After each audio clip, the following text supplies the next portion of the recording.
Praise the Lord, praise the Lord, praise the Lord. आज आपके सामने जो वीडियो होंगी ना बहुत खतरनाक, बहुत ही मार्वलस होंगी। क्या आपने इस चीज़ को देखा? आप ध्यान से देखो। क्या आप जानते हैं कि ये क्या है? ये बाइबल के अकॉर्डिंग 12 गोत्र है। बाइबल के बीच में जो प्रकाशित वाक्य जब पढ़ते हैं 12 गोत्र, 12 ये सभी स्वर्ग का साइन है। ये 12 यीशु मसीह गोत्र भी। आज मैं आपको समझाऊंगा कि बाइबल कहती है जैसे मिस्र में से है ना, बाइबल कहती है परमेश्वर ने इजरायली लोगों को निकाला था, तब बाइबल कहती है कि परमेश्वर ने महाराजों को ठहराया था हारून को। बाइबल कहती है हारून जो होता था ना, बाइबल कहती है उसकी जो चेस्ट थी, चेस्ट के ऊपर बाइबल कहती है ना ये लगाया गया था। ये पूरा का पूरा उनके ऊपर इब्रानी भाषा में, हिब्रियों में लिखा होता था। जैसे मतलब नेपिथेल, बेजियम, एशर, कन्ना, डैनियल, जोशब, मतलब हर एक गोत्र के नाम लिखे होते थे। 12 के 12 गोत्र होते थे। इसलिए दोस्त आप ये समझो कि आप कैसे जान सकते हो कि इतनी दुनिया में गोत्र है। आप कैसे जान सकते हो इतनी दुनिया में इतने सारे गोत्र है? कैसे आप जान सकते हो कि आपका ओरिजिनल गोत्र कौन सा है? मैं आज आपको समझाऊंगा, क्योंकि बाइबल पता है क्या कहती है?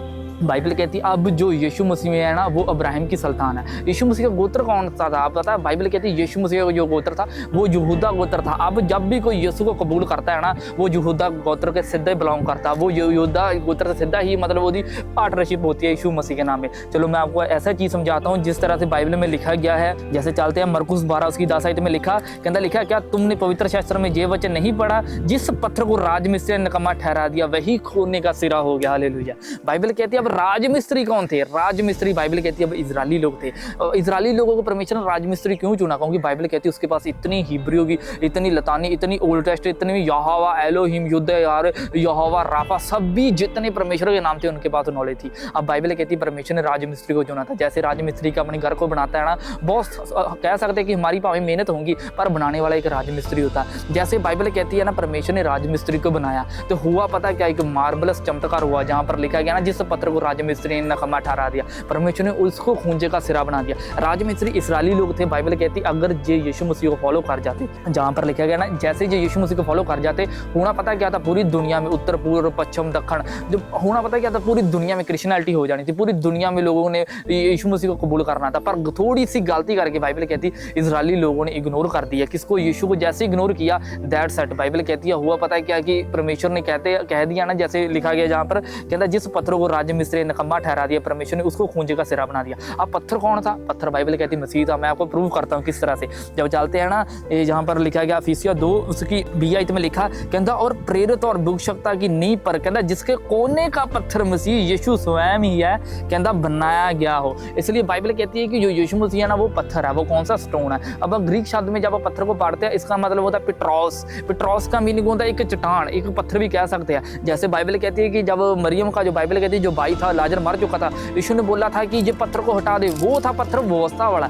जैसे कह सकते हैं उनके माइंड में यही चीज छप चुकी थी अगर कोई मर गया ये तो हमें पूर्ण स्थान में मिलेगा, जो स्वर्ग में मिलेगा, और जहाँ पर नहीं मिलूंगा यीशु ने बोला जीवन पूर्ण स्थान मैं ही हूँ। इसलिए बाइबल कहती है ना जहाँ पर लिखा गया है, जब आप ध्यान से पढ़ते हो कहता लिखा है ना कहता और कहता प्रेरित भविष्यवक्ता की नींव पर कहता जिसके कोने का पत्थर मसीह यीशु स्वयं ही है बनाया गया हो। बाइबल कहती है आप जो पत्थर है वो यीशु मसीह और राजमिस्त्री इजरायली लोग थे। अब बाइबल कहती है कि लोग क्यों लग रहे हैं, इजरायली लोग क्यों विश्वासियों से लग रहे हैं? क्योंकि बाइबल कहती है कि जो मतलब कह सकते हैं बुद्धि, ज्ञान, कला जो बाइबल कहती है इजरायली लोगों को देनी थी, अब परमेश्वर ने विश्वासियों को दे दिए यीशु मसीह के नाम। अब जो लोग मेहनत नहीं करते, जैसे आप रोमी की पुस्तक पढ़ते हो ना उसमें लिखा गया है ना रोमी पुस्तकों में बाइबल कहती है कि जो ना मतलब इजरायली लोग थे वो बहुत ही ज़्यादा मेहनत करते थे, पर जो पवित्र आत्मा से फिल्ड लोग होते हैं ना वह पवित्र आत्मा उनको गाइड कराती है। उनको पता भी नहीं प्रेयर कैसे करनी है, पर बाइबल कहती है खुदा का रूह क़ुद्दूस जब किसी की ज़िंदगी में जलाल लेकर आता है ना तो वह सभी चीज़ें सिखाता है यीशु मसीह के नाम में। इसलिए आप इस चीज़ को याद रखो, क्योंकि बाइबल में जब पढ़ते हैं ना 1 कुरिन्थियों 10:4 में लिखा कहता और सब ने एक ही आत्मिक जल पिया कहता क्योंकि वह उस आत्मिक चट्टान से पीते थे कहता जो उसके साथ साथ चलती थी कहता वह चट्टान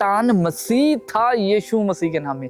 ये बाइबल कहती जो चट्टान था ना जब इजरायली लोग मिस्र से बाहर निकल कर आए, बाइबल कहती परमेश्वर ने एक चट्टान दिखाई थी। जब इजरायली लोग कुड़कुड़ाने लगे कि परमेश्वर हम प्यासे हमें कुछ पिलाया जाए, बाइबल कहती तब परमेश्वर ने ना उनको एक चट्टान दिखाई थी। वो चट्टान थी ना तो उसमें परमेश्वर ने बोला था कि मूसा तू अभी इसमें लाठी मार, बाइबल कहती उसमें पानी वगने लग गया। अब है ना जब आप हिस्ट्री को ध्यान से पढ़ते हो तो बाइबल कहती है कि ये जो चट्टान थी जब मसीह था, जब यीशु क्रूस पे चढ़ा था ना, जिस मतलब कह सकते हैं सरदार जाजक ने जिसने उसका उसका नेजा मारा था, वो ही स्टोरी बताती है, वो पास्टर बन चुका था यीशु मसीह के नाम में। अगर आप जानना चाहते हो कि परमेश्वर आप किसकी नज़र में देखता है, आप यूदा के गोत्र में, इसलिए प्रकाशित वाक्य बोलती है ना कि पुस्तक बोलती है कि मतलब ये मोर तोड़ने वाला कौन होगा, कहता यूदा के गोत्र में से यीशु मसीह के नाम में।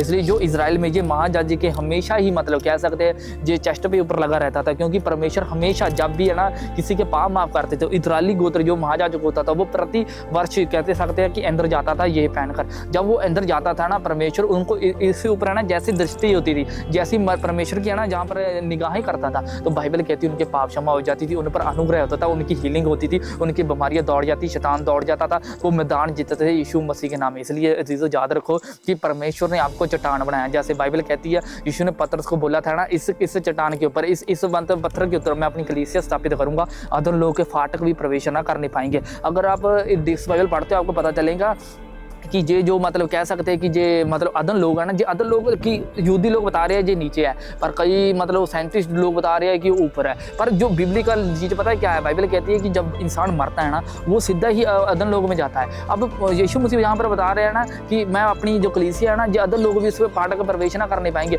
मतलब परमेश्वर कहते हैं जब यीशु क्रूस पे चढ़ा था तीसरे दिन, बाइबल कहती है नीचे चला गया था, 3 दिन वो कहाँ पर रहा था, 3 दिन बाइबल कहती है वो नीचे जाकर प्रचार करता था, जितने लोग फंसे थे उनको ऊपर लेकर जाने के लिए। आप ध्यान से पढ़ो, बाइबल कहती है अब कोई भी है ना नीचे से शैतान के मतलब जंगल में नहीं फंसा। अब जितना भी मतलब कह सकते हैं नीचे नरक है ना पूरे का पूरा खाली है यीशु मसीह के नाम में। आप यीशु मसीह की गॉस्पेल की मतलब दुनिया का आनंद मानो, आप खुशखबरी का प्रचार का आनंद मानो, क्योंकि जो यीशु ने आपके लिए किया वो आपके लिए किया है मेरे दोस्तों, वो स्वयं मेरे लिए नहीं अकेले लिए किया, वो आपके लिए किया। आप हमेशा याद रखो कि प्रभु यीशु मसीह की जो महिमा पहला इजरायली गोत्रों के ऊपर थी, अब विश्वासियों के ऊपर भी है यीशु मसीह के नाम में। Praise the Lord.